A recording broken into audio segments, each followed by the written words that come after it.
know, we're going to talk about the food in just a minute, but first, let's talk soft drinks. Do you call it pop or soda? Soda. How about you? I call it soda, too. Yeah. And, you know, I'm a Midwesterner. I was born in Wisconsin, but I think it's because my parents were immigrants, both of them, that we call it soda. We all know Western New York, though, is pop country. And now, you know what? Take a look at this map.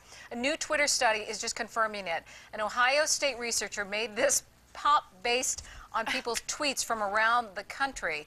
Now, the yellow dots, if you can see, it's kind of hard to look and see the colors. The yellow dots mean people there call it pop. The blue dots mean soda. You can see the blue kind of congested on the East Coast area and on the West Coast. And the red dots mean people call it Coke. And I think that's in the southern area. Yeah, I think Coke's more southern thing. Yeah, Joe Arena, when he worked in Louisiana, he was saying that you go in there and people just order a Coke. And it's not really a Coke that they're ordering a soda or a pop. I'm from Maryland. Occasionally I'll say Coke, but it's definitely soda. I remember when I was a little kid, we went up to visit my grandmother. Obviously, it wasn't the first time, but the first time soda was brought up. And, you know, my cousins are talking about they want a pop. And my brother's like, what is a pop? Is that all right? Yeah. I think my parents actually, both of them are from Korea, they actually said soda pop. They called them both. Yeah. And then we just, you know, broke it down to soda.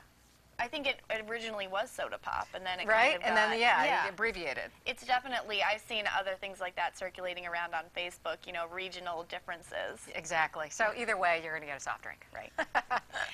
Okay, so there's a debate going on in our newsroom this morning. Who would you rather see speak at UB, Seth MacFarlane or Lance Armstrong? So the UB students originally chose the Family Guy creator, Seth MacFarlane, as their pick for the school's annual speaker series, but he had to cancel his appearance due to a scheduling conflict. And we just found out that Lance Armstrong is going to be stepping in. Now, the students can use their tickets to go see Lance Armstrong, or they can get a refund, and the speech is on April 28th. Who would you rather see? I would rather see MacFarlane. I think I would, too.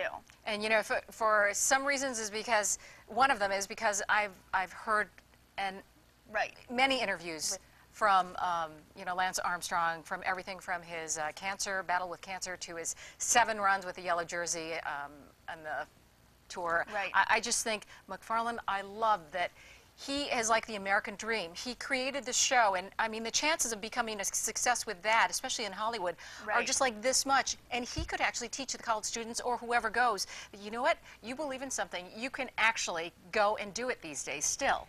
I mean, obviously, Lance Armstrong carries a huge message of inspiration, but I think, like you said, Seth MacFarlane's story is a little bit less known. Right. Intriguing. I love how he does all the voices. I know, me too. And so what about that wheat thin? I know. The commercial, the Super Bowl commercial. We were joking about that during the Oscars. My daughter and I, we were going, she was wearing that white dress. I mean, know, so many things. It's so creative, and it's just so simple. Yeah. So. Okay, now we're going to talk about a huge announcement that so many people, including my husband, he's been waiting, I don't know, months for this one. You know, Apple, they're going to be talking about what people are calling the iPad 3, the new hyped up latest version of the tablet.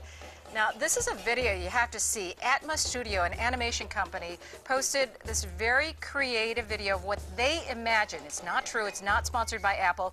They imagine this is what the new iPad is going to look like.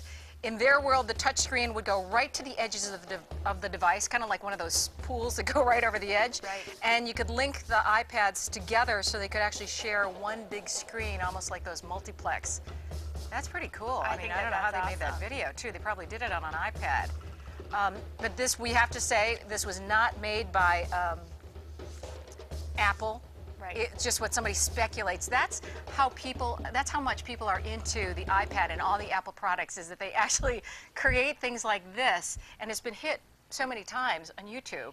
You know what amazes me? If you think how quickly technology has advanced, even from 30 years ago, or, you know, even from 20 years ago, and I think that was kind of a little bit more fathomable maybe, you know, that technology could soar. But I'm at the point where, you know, what are the possibilities? What else can you do? Okay, for this one, they're saying there's going to be a retina scanner, a recognition factor put into the iPad. It's going to have a better camera, and others are also calling it the iPad HD because of what they say is going to be a sharper image on the screen. We're going to show you another video, though. It's of a so-called iPad 5, which isn't out yet. iPhone 5, which isn't out. This is what somebody speculates the next generation of the iPhone is going to look like, including a virtual, look at that. I love that. A laser keyboard. How did they even make that? See, if they came out with that, I would definitely get an iPhone because I'm just not. I hate that too. I don't The like touch screen. Yes. I make so many, and then you know what? When it alters your spelling because they think you're Right. typing a different Right. word,